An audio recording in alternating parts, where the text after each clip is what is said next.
Mobilisation dans l'Internet français. Avec leur ordinateur, près de 160 000 personnes ont signé cette pétition pour dire non à un projet de loi du gouvernement sur l'économie numérique. Un texte qui, selon eux, remet en cause la liberté d'expression, car à l'avenir, des entreprises privées seraient chargées de surveiller tout ce qui se passe sur Internet. On demande simplement que sur Internet, ça se passe comme dans la vie normale.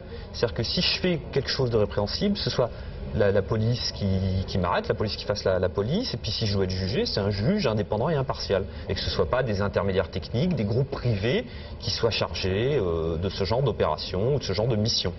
Le projet de loi demande notamment aux fournisseurs d'accès, ces opérateurs privés qui permettent de se connecter à Internet, de surveiller et de filtrer tous les fichiers informatiques qui passent par leur réseau. Une mission impossible selon eux. C'est un peu comme si vous nous demandiez de mettre un gendarme derrière chaque internaute, et c'est comme si l'on demandait à la poste de vérifier le contenu de chaque lettre. En ligne de mire, le piratage de la musique sur Internet. Des chansons copiées illégalement et échangées gratuitement entre internautes.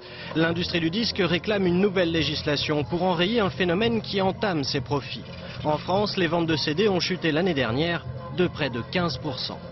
Cette façon de télécharger gratuitement de la musique, c'est une façon de supprimer les artistes de demain en supprimant des contrats.